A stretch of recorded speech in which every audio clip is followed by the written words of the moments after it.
what they are. I can say whatever I want to say. You better watch your mouth. Fireplace. You better watch your mouth, Ryan Clark. You better be respectful. You better respect your elders.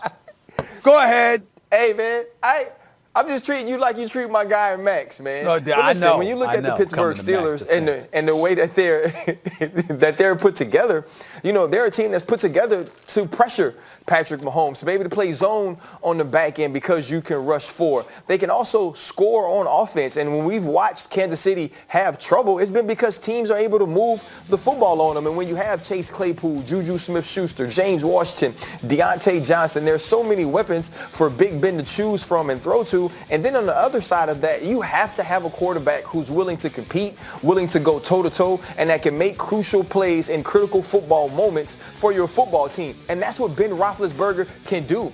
And I know for so long we talked about how great Andy Reid was as a football coach, right? It was just, can he win that championship? He's had all these great teams. We all love him. Well, you know a coach that does have a championship? Mike Tomlin. You know a coach who has never had a losing season? Mike Tomlin. Do you know a coach whose team is undefeated this year? Mike Tomlin. And so when you look at everything that you need to be a winning football team, a championship football team, and dethrone a champion, the Pittsburgh Steelers have it. And they can absolutely unseat the Kansas City Chiefs as the AFC representative in the Super Bowl. I'm taking a wait-and-see approach to this, Ryan, in all seriousness, man, because I'm reticent, because you know this better than me. There are times, for example, where a mistake here or there is made by the Pittsburgh Steelers and their defense is able to overcome it. My fear is that you make those mistakes early and then you end up looking like Tampa Bay in the first quarter against the Kansas City Chiefs, because Patrick Mahomes and Tyreek Hill and Travis Kelce come out throwing bombs and running roughshod over you and put you in that kind of hole. We've seen that happen to the Pittsburgh Steelers before, particularly in a playoff game against Jacksonville with Blake Bortles as their quarterback. Imagine what could happen if something like that went against what happened with Patrick Mahomes. So I'm not doubting. It's a different team, though. I know that. It's a different, and I totally get that. I understand it's a totally different team, and I keep bringing up the weapons. But I'm going to tell you why a guy like James Conner, this is where my reticence comes in. Love James Conner, Max, Ryan, respect him, love his story. We understand the adversity that he's overcome. God bless him. We wish him nothing but the best. And he's pretty damn good. But I guess I'm spoiled a little bit, Ryan, by the Jerome Bettises of the world, the Le'Veon Bells of the world, guys that come out of the backfield that can really, really assist you in moving the chains and keeping the ball out of the opposing team's offense. That's a question mark I have. I have no question about the Steelers receiving. I see Ben complete 67% of his passes. The Claypools, Juju Smith-Schusters, Eric Ebron, James Washington, Deontay Johnson. They go 5 wide. We know what time it is. We get it. But you've got to be able to methodically march down the field and beat a team and keep the ball out of the opposing offense's hands. That's my question mark about the Pittsburgh Steelers right now. That's why I got to see more of it to believe it. That's where I'm coming from, Ryan. I mean, the Patriots team that beat the greatest show on turf, who was the name brand running back? You know, like Belichick has a good running game a lot of the time without a name brand guy. You don't need a name brand guy to move the chains and to be respectable on the ground and to do what you got to do. But I mean, like Tomlin right now, Mike Tomlin has a chance to elevate his stature, his status among the all-time great coaches. He's already a future Hall of Fame coach. He's won Super Bowls. He's come in and went 8-8 without a quarterback, starting a third stringer. But look what he's doing this season. I mean, we can get it now. We could get it at Christmas. I mean, who knows?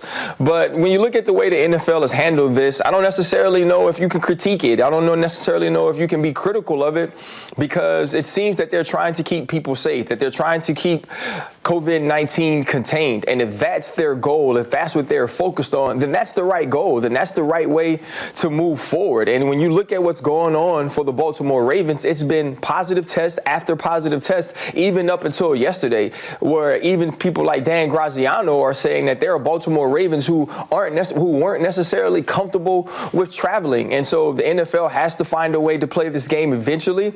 But the fact that it's been postponed in hopes of having the most healthy and safe environment for their players is the right thing to do. And so if you got to watch football at Wednesday, at least Central Time at 2:40, then that's what you do. You sit in front of your TV, you grab some popcorn, and you watch it.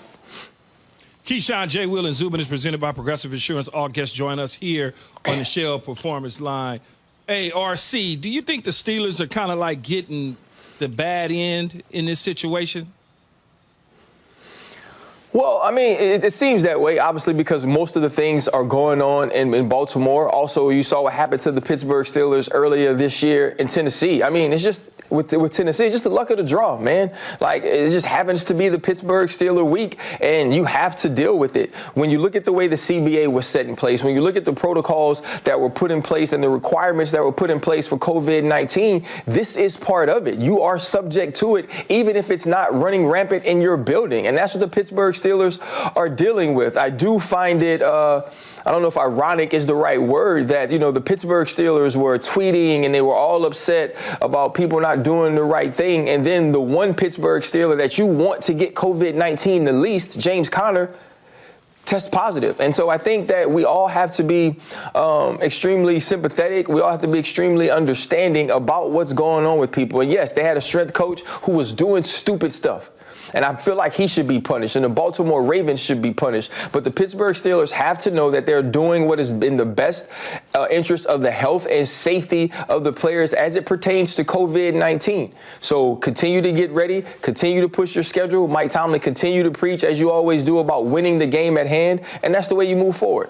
I feel like Pittsburgh hadn't played in like a month, even though they've played here recently. It feels like it. It certainly feels that way, RC. Let me ask you this. How do you think they're going to play? I was almost said tonight. I'm thinking at night. But how do you think they're going to play this afternoon at 3:40, I think it is? Yeah, I mean, I think they'll play well. I think the one thing that Coach Tomlin always does is helps you understand the moment. It helps to me that it's the Baltimore Ravens, though, that it's a team that you don't really like anyway. It's a team that you respect, but you don't have this admiration for them in the sense of a team that you care about. Like people in the Steelers building, although it's a brotherhood and they want people to be safe from COVID, they don't care that the Baltimore Ravens have those problems. They're probably happy that they do, and they want to make them more miserable. They want to add to that, and that's going to be the talk going around the building, and it's going to be about domination. Keyshawn, you know how it is, man. When sharks see blood in the water, they attack, and there's blood in the water in Baltimore. They weren't playing well before you lose Lamar Jackson to COVID, and now you have these things happen. You push the game back. They're going to want to make the Baltimore Ravens pay for everything that they feel the Baltimore Ravens have put on them, and we'll see that on the grass at 3:40. RC, give me the real talk like you give it to me when we're at the DoubleTree, all those old school days. What the hell is going on in Philadelphia with the quarterback situation, man? Bro, Doug Peterson doesn't know, Jay. I can promise you he doesn't know. I can promise you Doug Peterson didn't have a plan for this. The only person in the world that's as close to a bigger fan of Carson Wentz as Doug Peterson is Dan Orlovsky. That's the two people in the world that you would not have been able to convince that Carson Wentz would play this way. I don't think Doug Peterson was all on board with the Jalen Hurts draft. And so now he has a guy who he thought would be great, a guy who finished looking like an MVP last year with backups, and you have a backup quarterback that you draft in the second round that you don't necessarily think could play quarterback right now.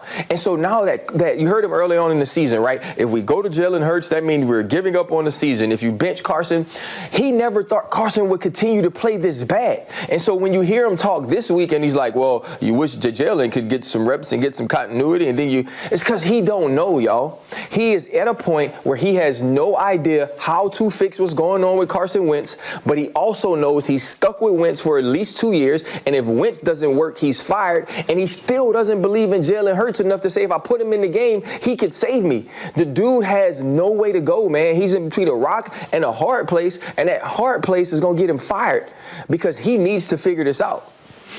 Let me ask you this real quick, though, Ryan. Is Doug the right man for this particular job? Because I've always said when a coach takes over for a team in his first year, it's always a honeymoon, magical. But over time, they take on the personality of the coach, and you can kind of see what that coach is. Is he the right guy? I know he won a Super Bowl, but is he the right guy? Yeah, see, and you see the key, that's the hard part, right? It's hard to say that a dude that won the Super Bowl isn't the right guy for the